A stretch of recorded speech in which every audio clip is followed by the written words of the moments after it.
Please enjoy this short horror story. Please hit the like and subscribe button for more.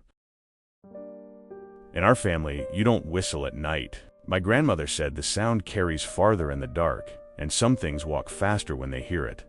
She said this without drama, the way you warn someone about thin ice or a loose step. You listened because people who didn't tended to vanish for a while, and when they came back, they weren't quite the same. My brother Luke never listened. The night he disappeared, he whistled while tying out the trash. I heard it from my bedroom window, a lazy, tuneless sounds drifting across the desert, cutting clean through the cicadas. It stopped too suddenly, like someone had clamped a hand over his mouth. I waited for him to curse, to laugh, to call my name. He didn't. We lived on the edge of the Navajo land, far enough to pretend we didn't know the stories, close enough that the land remembered anyway. Our house sat alone, a low, sagging thing, surrounded by scrub and red dirt. At night, the dark pressed close, heavy and watchful. When Luke didn't come back, after 10 minutes, my father grabbed the rifle. "Probably messing with you," he said, but he didn't sound convinced. We found the trash can tipped over, bags torn open. Something had gone through them methodically, not like an animal, too careful, too curious. Luke's footprints circled the mess, then led away toward the dry arroyo. They stopped halfway there. No drag marks, no struggle, just the prints ending like he'd stepped out of his own skin and left it behind. The search lasted for 3 days. Sheriff's deputies, volunteers, a tracking dog that whinnied and refused to go past the arroyo.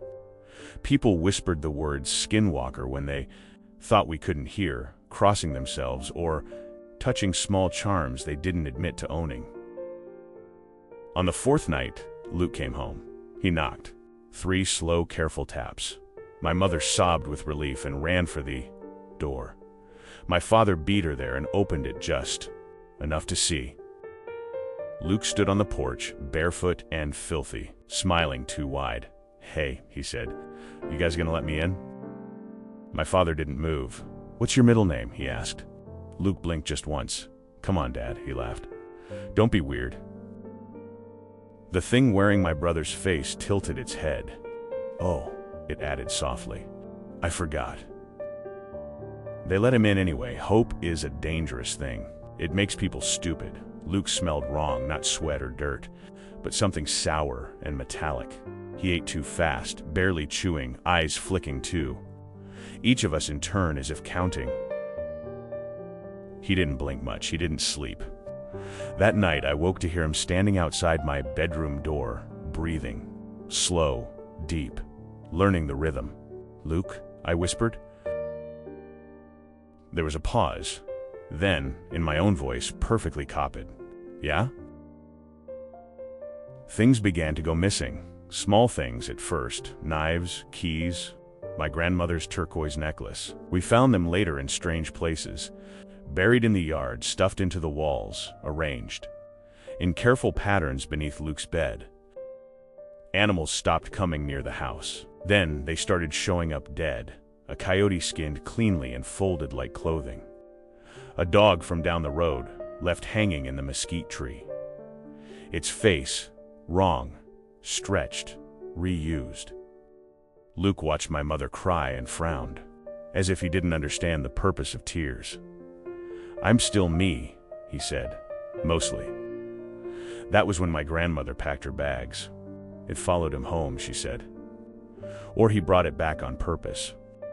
She refused to look at Luke when she spoke. The calls started after midnight. The phone would ring, and when we answered, we heard one of us crying for help from the desert, from the arroyo, from inside the walls. One night, I heard my own voice calling my name. I almost went. Luke smiled when he saw me hesitate. "It's getting better," he said proudly. "It's sounding like you."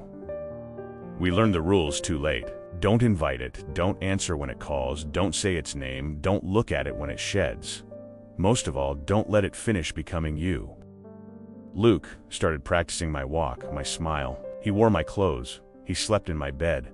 "You're easier," he told me one evening. My grandmother tried to stop it. She drew symbols in ash and blood, chanted words that tasted old and bitter. The Skinwalker listened politely. Then, it wore her too. Left her bones stacked neatly by the fire pit. I ran. The desert swallowed me whole, heat and darkness pressing in from all sides. I heard footsteps behind me, showing restraint now, letting fear soften me up. "Wait," my brother's voice called. "I'm scared." I didn't turn around. I didn't stop running until dawn. When I reached the highway, a trucker picked me up. He asked where I was from. I almost told him. Instead, I said nothing. They never found the house. Fire took it, they said. Or vandals. Or animals. Sometimes, though, I hear whistling at night. I check mirrors obsessively. I lock my doors. I never whistle. Last night, someone knocked on my door. 3 slow, careful taps. Through the peephole, I saw my own face staring back, smiling too wide. "Hey," it said. "You gonna let me in?" And somewhere behind me, inside the apartment, something answered. "Yeah."